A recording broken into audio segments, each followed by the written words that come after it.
It was actually during Eugene Terblanche's funeral, which is a right-wing leader in South Africa who got killed 2 years ago in 2010.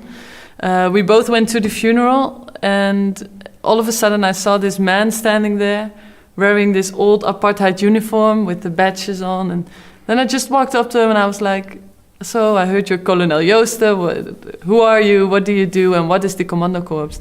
And he explained about his organization, and he said that he regularly held or holds camps for boys to be trained to become real men. That's the way he put it back then, 2 years ago. And all of a sudden when I heard that, I was like, ooh, what is that? I want to go there.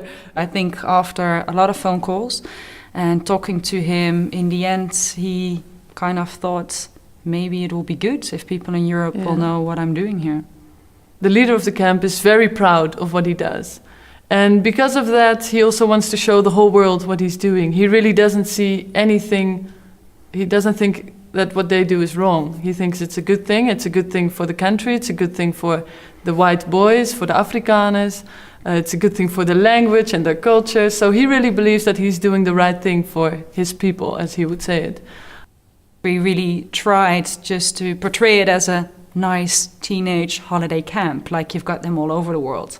And partly it was a transition we had during these 9 days ourselves as well. Look, we knew it was a right organization, that we knew. We knew it would be a self-defense camp for teenagers, but we didn't know that it would be that extreme.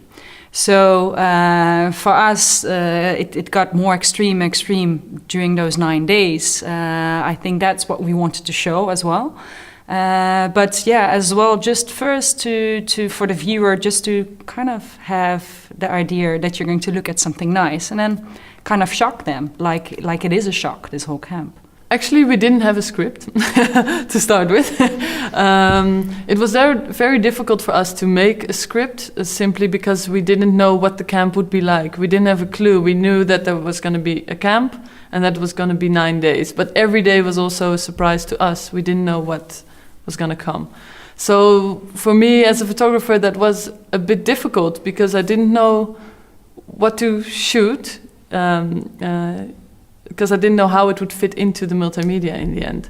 So what we did every night after working very, very long days and a lot of hours, we would sit down and we would both sit at our laptop, and I would look at the pictures and Alice would look at the audio and the video, and just seeing, okay, what are we missing? Are we missing anything? We have a visual or we have a picture of this, but we don't have sound to it. Okay, tomorrow we'll do sound for that image, and the other way around as well.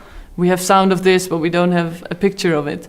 And kind of like that, the story started shaping itself. What we talked about was more like, oh, how can you look at the boundaries, for example, between stills and video, that you do certain things in stills, like footsteps in the multimedia that you would usually do with video, or that you've got a video and all of a sudden something moves. So we more talked about that a little bit.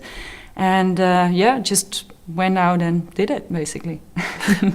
It was actually quite painful sometimes to see the boys and really realize in how much pain they are during the exercises. They had to do push-ups and sit-ups and crawl up a rocky hill, and sometimes we felt so bad, really, I really did. It was just horrible to see them. The youngest one was, I think, 13 years old. He was just too young, basically, to do those exercises. He couldn't cope doing them. And it was horrible just watching that, and I felt a bit bad about just being there, taking pictures and recording audio and doing the video, because they were so young. It was really sad to see them, and also to see them transform. But that whole masculinity was really used as well, like the young boy crying that says, like, I want my father to be kind of proud and I don't want to disappoint him. That throughout the camp it was really like, you need to be a man, and that was really used to indoctrinate them too. So besides the physical training, which was used to kind of wear them down, it was also that whole concept, like, you need to be a man now. And for the colonel, being a man was as well believing in all these kind of racist ideas and standing up for your country and standing up against what he calls the enemy.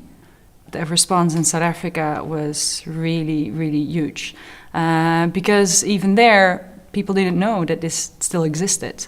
And there was a lot of debates and discussions there for weeks, and political questions. And there's also an institution now that's actually looking at if they can maybe have a case for hate speech against him.